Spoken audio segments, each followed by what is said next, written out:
أعوذ بالله من الشيطان الرجيم بسم الله الرحمن الرحيم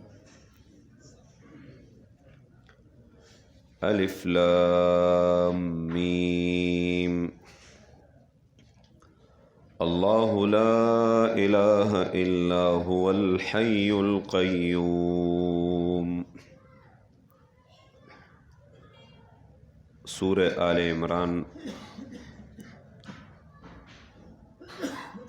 پرون د سورت شان نزول او د سورت د مخکې سورت سره ربط او تعلق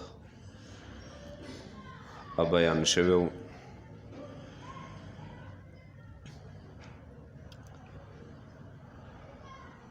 اوس یو ربط د مخکې سورت سره هغه اجمالی ربطو یو ربط تفصیلی ده نو هر چی تفصیلی ربط ده نو اغا د دې صورت د مخکې صورت سره په ډېرو اقسامو سره ده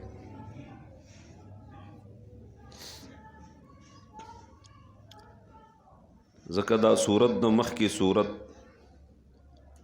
د تشریح په شان ده امتنو داغه د پاره تشریح کوي شرح کوي وضاحت کوي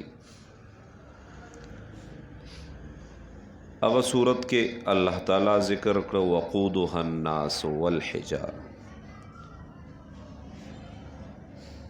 د جهنم خشاک هغه خلق دي او کانی دي نو دی صورت کې اللہ تعالی ذکر کئی ان الذین کفروا یقیناً اغا کسان چه کافران دی لن تغنی عنهم اموالهم ولا اولادهم من اللہ شیئا هیڅ فائدہ باورن کی دوی تا مالون د دوی او نه اولاد د دوی و اولئک هم وقود النار او دا خلق دوی خشاک د اور دی نو التا مطلق ناز ذکرو نو دلته ذکر کړل چې اور ته کم کسان زی هغه کسان چې کم کافر دی نو دا خشاک د اور دی هغه صورت کې سوره بقره کې کفر د اهل کتابو ذکر شو د وجه د ضدنا بغیم بینهم ذکرو نو په دې صورت کې اختلاف د بغي به ذکر کې فإن الدین عند الله الاسلام وما اختلف الذين اوتوا الكتاب الا من بعد ما جاءهم دوی بغي ولې وکړه رسته د دینه چې دوی ته کله کتاب راغی ولې وکړه کتاب چې راغی نو بیا خو خلق بغي نه کوي پوهه راغله نو بیا خو کفر نه کوي نو رب فرمایي بغیان د وجه د ضد نه چې دا پیغمبر زمونږ په خلقو کې ولې رانغی بني اسحاقو کې چې دا بني اسماعیلو کې راغی مخکې صورت کې ذکر شو زین للذین کفروا الحیات الدنیا خسته کړی شوی د پاره د کافرانو ژوند د دنیا نو په دې صورت کې به ذکر شي زین للناس حب الشهوات خسته کړی شوی د پاره د خلکو هغه محبت د خواهشات هغې د پاره خواهشات خسته کړی شوي هغه صورت کې امامت د ابراهیم علیه السلام ذکر شو ابراهیم علیه السلام امام نو دې صورت کې با شان د آدم علیہ السلام نوح علیہ السلام او د آل د ابراہیم علیہ السلام او د آل د عمران علیہ السلام اب ذکر شي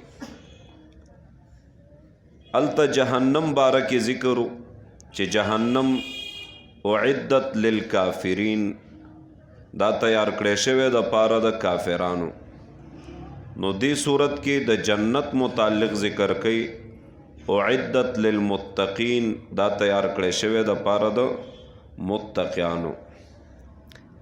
هغه صورت کې ذکر شو قولوا آمنا بالله وما انزل الینا، نو دی صورت کې وقل آمنا بالله وما انزل الینا ذکر شي.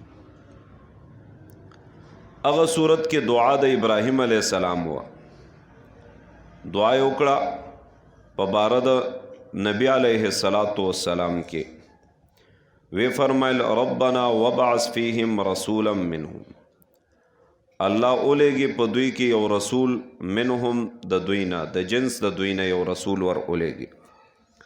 نو دی صورت کې ذکر کیږي احسان پر علیګلو د رسول الله صلی الله علیه وسلم سره، یا ذکر کیږي قبولیت دا غ دعا چې پیغمبر علیه السلام را اولیږي. نو فرمای لقد من الله علی المؤمنین اذ بعث فیهم رسولا، الله تعالی احسان وک په مؤمنانو کله چې پدې کې رسول را اولیږي. الته مسله د سود ذکر شو، سود حرام دی. نو دلته ته منع د مؤمنانو وکړه چې مؤمنان د هغې نه ځان ساتي ځکه چې هغه حرام دی. الته ذکر د صفاتو د منافقانو شو په وخت د هجرت کې چې هغې تعلق د هجرت سره او ذکر د صفاتو د منافقانو کېږي په دې صورت کې چې هغې تعلق د احد د غزوې سره دی. او الته په ابتدا کې د متقیانو صفات ذکر شو. نو دلته په درمیان د صورت کې 2 درجې د متقیانو ذکر کوي، هغه مقام او مرتبه اب د متقیانو ذکر شي. هغه صورت کې جوړول د بیت الله ذکر شو، ابراهیم علیه السلام او ورسره اسماعیل علیه السلام دواړو بیت الله شریف هغه جوړ کړ. نو دلته اولیت د بیت الله ذکر کوي چې ان اول بیت وضع للناس، هغه اولواله د بیت الله شریف او حکم د حج به ذکر شي. التا بدیان د اهل کتابو هغه ذکر شوی. نو دی صورت کې منع کوي د ملګرتیا او دوستانه یا منع کوي د تابعداري د اهل کتابونه چې تاسو د هغې تابعداري مه کوئ ځکه چې هغه قبیح دی، نو تاسو هم قباحت طرف ته راکاږي. او د هغې صورت په انتهای په دعا سره وه، آخري اختتام په دعا سره و، او د دې صورت اختتام هم هغه په دعا سره کیږي. نو دا د دې صورت د هغې صورت سره هغه تفصیلی ربط و. پرون تاسو ته ذکر شو واقعه د شان نزول کې نجران قبیلې نه نسوارا راغلیو، او هغه نسوارا هغې چراغل پیغمبر علیه السلام ته شبهې ذکر کړي. مفتی صاحب په ښه انداز کې تاسو پرون پوه کړي چې هغه 8 شبهاتو، 15 په باره د توحید کې او 3 په باره د رسالت کې. نو هغه شبهات هغه ذکر شو. محبوب پیغمبر صلی الله علیه وسلم هغې په ناشنا انداز کې پوه کړي. چرالل نو ورته وی اسلام راوړی، او مونږ خو اسلام مخکې راوړی دی او مخکې نه اسلام کې داخل یو. پیغمبر علیه السلام هغوی ته وی چې تاسو دروغ وایئ، تاسو مسلمانان نه. بیا مناظره شروع شوه.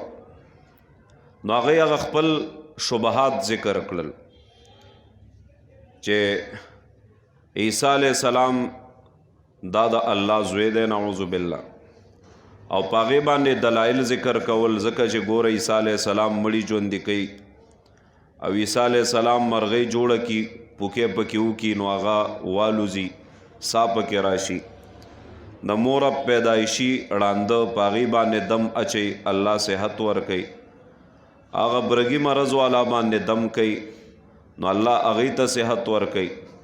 وګوره دا ټول صفات دا د خدای توب دی، او یا دا هغه څوک کوی شي چې څوک د خدای نایب او زوی.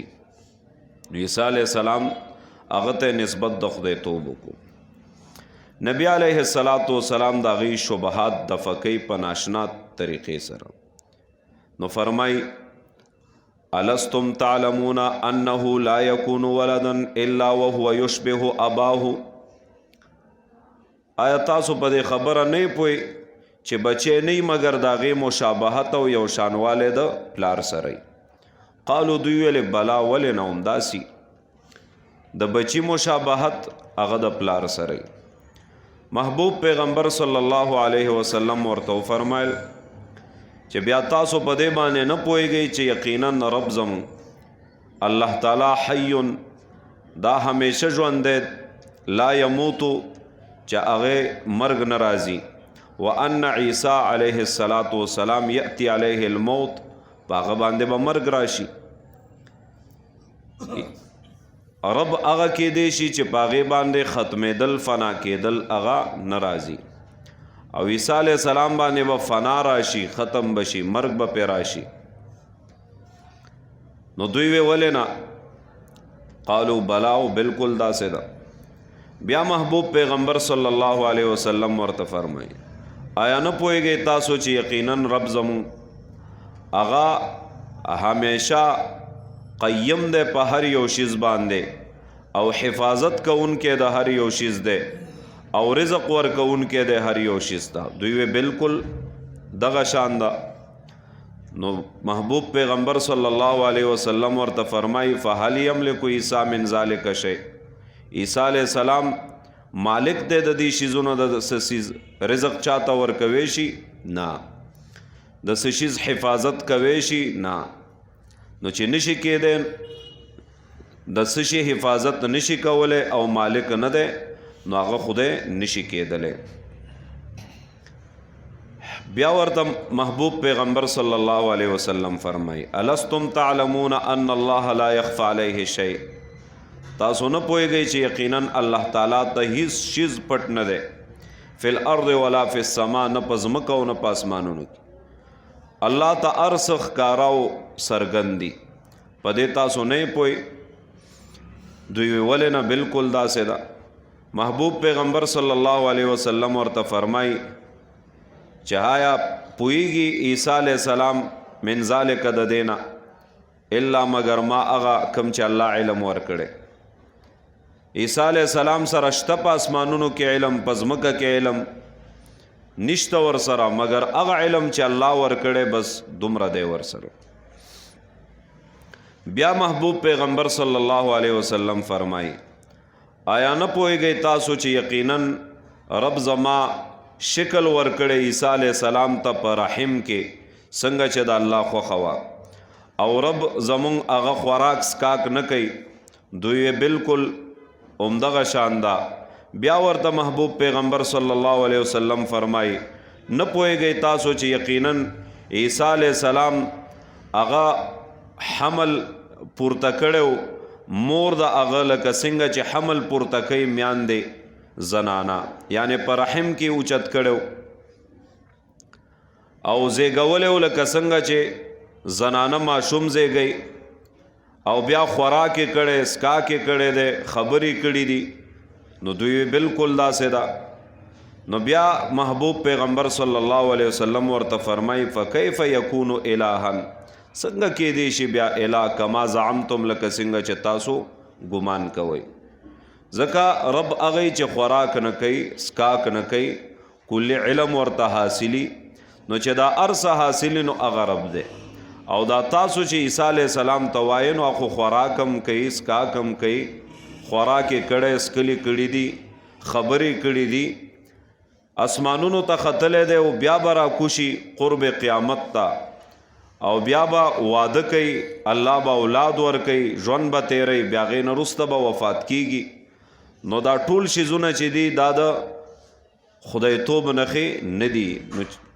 نو بیا هغې مسله د راویستله چې مونږ به مباهله وکړو. نو مباهلې باندې پرون تاسو ته مفتی صاحب بحث وکړو. نو چې کله مسله د مباهلې راغله نو هغې نه م وتښتېدل چې بس مونږ باندې جزیه او ټیکس مقرر کا مونږ به جزیه او ټیکس ورکو او مونږ مباهله نشو کوي، نو هغې نه ملال. نو دا دې صورت کې به انشاءالله العزیز دا ټول مسائل تفصیل سره راځي او حتی الوس د هغې تفسیر به کوو او په هغه ځای باندې به انشاءالله بیا ځان پویو. خلاصه د صورت هغه دا ده، په دې صورت کې 4 حصې دي، تقسیم دی دا صورت 4 حصو ته. اوله حصہ هغې کې توحید ذکر دی او تقریبا 63 نمبر آیات پورې ده، فإن تولوا فإن الله علیم بالمفسدین پورې.